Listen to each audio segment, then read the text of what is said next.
Viewers, welcome back to another video of this series. जिसमें हम बात कर रहे थे हमें कौन सी ऐसी इन्वेस्टमेंट स्ट्रेटजी जो है फॉलो करनी चाहिए किसी भी क्रिप्टो में इन्वेस्ट करने से पहले, जिसमें हम काफी सारे पैरामीटर्स को जो है डिस्कस कर रहे थे। अब तक आपने अगर पुरानी वीडियोस देखी होगी तो उसमें हमने पैरामीटर डिस्कस किए कि जैसे कि हमें टीम, आइडिया और ऐसी बहुत सारी न्यूज़ जो है उनका ध्यान रखना चाहिए। तो इसी तरह इस वीडियो में हम कवर करने वाले हैं उससे अगला पैरामीटर जिसका हमें ध्यान रखना चाहिए किसी भी क्रिप्टो में इन्वेस्ट करने से पहले।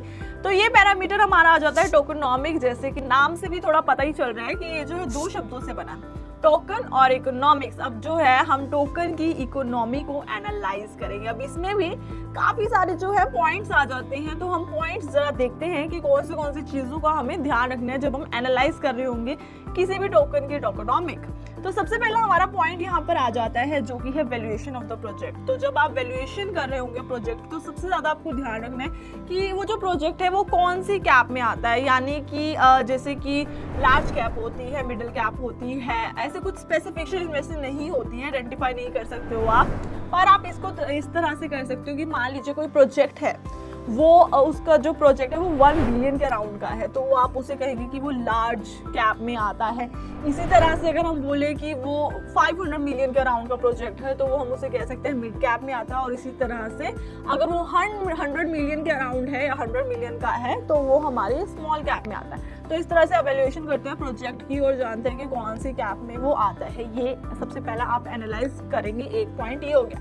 तो इसी तरह से हमारा सेकंड पॉइंट आ जाता है, that is competition market cap analysis. अब ये ना एक बहुत खास टूल है। इसमें आप क्या होता है, जैसे हमारे स्टॉक में होता है कि हम पीई एनालाइज करते हैं कॉम्पिटिटर का, इसी तरह से हम क्रिप्टो में जो है उसका मार्केट कैप देखेंगे कि कितनी टेंडेंसी है इसकी वैल्यू में आगे फ्यूचर में बढ़ने की, जो इसके कॉम्पिटिटर है। तो आप मार्केट कैप से आप ध्यान रखेंगे और देखेंगे। तो हमने कॉम्पिटिटर का जो है उसकी मार्केट कैप का देखना है। इसी की तरह अगर हम थर्ड पॉइंट की बात करें जिसका आपने ध्यान रखना जब आप एनालाइज करेंगे, वो आ जाता है लॉक्ड सप्लाई।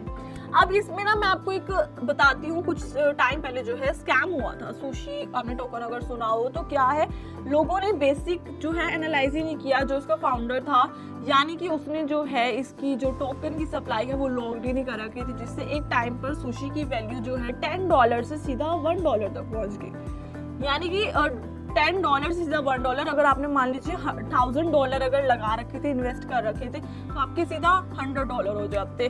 तो ये छोटे छोटे पॉइंट्स, इसी तरह जैसे हम बताते हैं आपको, ये छोटे छोटे पॉइंट्स जो है बहुत मैटर करते हैं। तो आपको जो है लॉक्ड सप्लाई देखनी है, कितनी जो है उस टोकन की सप्लाई लॉक कर रखी है, कितने टाइम तक कर रखी है उसके फाउंडर ने। अब आपको जो है टोटल मार्केट कैप उसकी एनालाइज करनी है। अब जो कॉइन मार्केट कैप पर आप देखते हो वो टोटल मार्केट कैप नहीं होता। टोटल मार्केट कैप होता है जो फुली डाइल्यूटेड होता है। अब जैसे कि इथेरियम का अगर लगा लीजिए, इथेरियम का जो है इथेरियम स्कैम पर आप जाकर चेक करते हो कि उसका टोटल डाइल्यूटेड जो मार्केट कैप कितना है, जिसमें आप जो उसकी टोटल सप्लाई है मल्टीप्लाई बाय करंट जो उसका प्राइस है, तो उससे आप जो है एक अंदाजा लगा लेते हैं। साथ ही साथ आप रेटिंग जो है उसको खुद से आप बनाने की कोशिश करो। और साथ ही साथ मैं बता दूं, इससे क्या होता है कि जब आपको एक प्रॉपर टोटल मार्केट कैप पता होती है ना, तो आपको ये पता है कि फ्यूचर में जाके इसकी क्या टेंडेंसी है, इसका जो प्राइस है, वो वैल्यू है, वो गिरने वाली है, बढ़ने वाली है। एक आपको इससे एनालाइज, आप को अंदाजा हो जाता है इसको एनालाइज करने से।